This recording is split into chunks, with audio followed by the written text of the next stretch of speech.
Sherman Halsey was a most unique individual, and I guess probably every father would say that about his son. But Sherman was one of those, beside all the aspects of being a loving son and proud of him for all of his accomplishments and what he had done all of his life, and good, caring person and warm heart, and took care of a lot of people in his life. He was one of those rare geniuses that I have come in contact with in my life that was able to recognize talent and be able to do something with it. Now, a lot of people can say, oh, that person is really good, somebody. Well, Sherman could say, there are a lot of good people. A lot of people are good. Very few people are great. He had the ability to recognize great talent. And then he had an eye of an artist.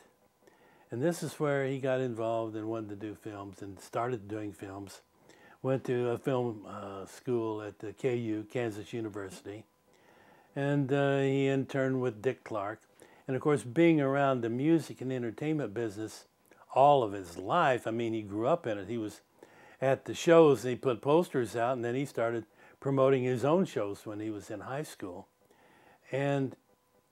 But he had that ability to visualize something that maybe other people wouldn't see. And it's an artist's eye. An artist can see that. And he was able to put that on tape or on film. So when he started doing his videos, the first one he did was Dwight Yoakam, Honky Tonk Man. And he had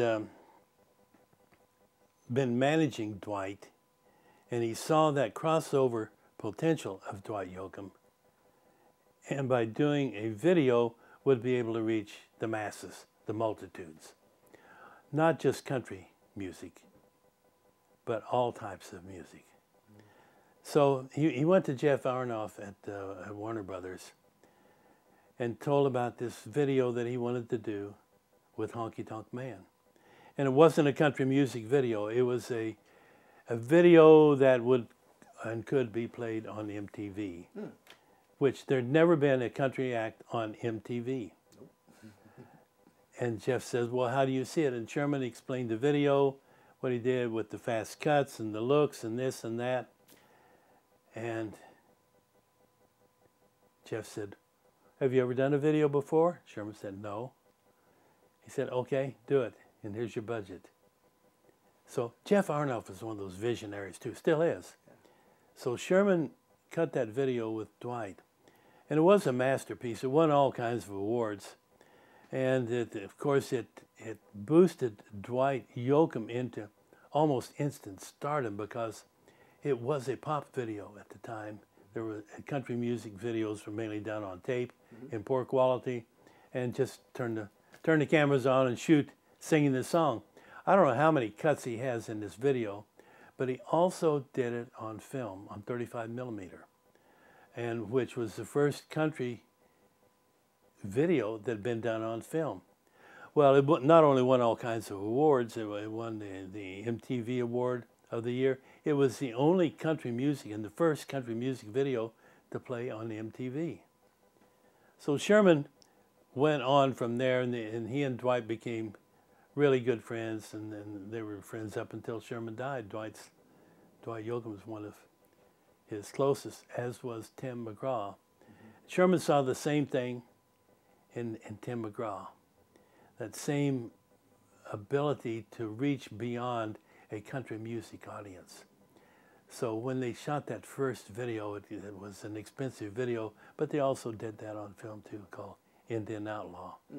That was Tim's first big hit, and the record company gave Sherman in the video a lot of the credit for making that the big crossover hit that it was. And has gone on just to make big specials as well, not just music videos. Right? He became a very prolific video maker.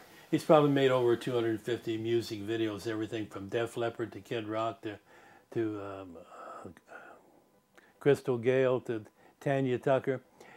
But he's the only one that ever produced a great volume of material with the Oak Ridge Boys. And he produced and directed all of the Oak Ridge Boys specials that they did in the early 2000s, well, even in the 1990s. And he did, well, he produced a series from Las Vegas called the Oak Ridge Boys Live from Las Vegas. Mm-hmm.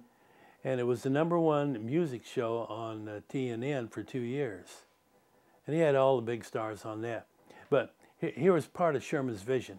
When he had that and sold the Oak Ridge Boys to TNN, TNN was envisioning him shooting it in the back lot there behind the Grand Ole Opry.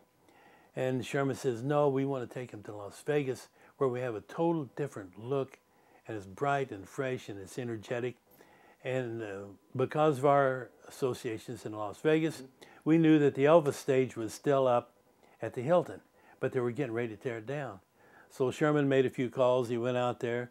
He said, I got him to hold off on tearing the Elvis stage down at the Hilton, and we're going to shoot the Oak Ridge Boys.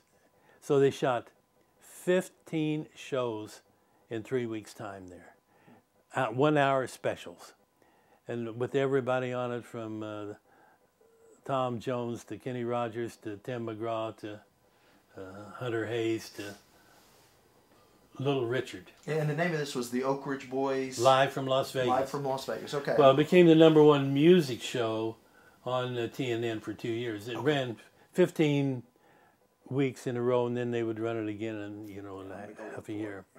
Okay.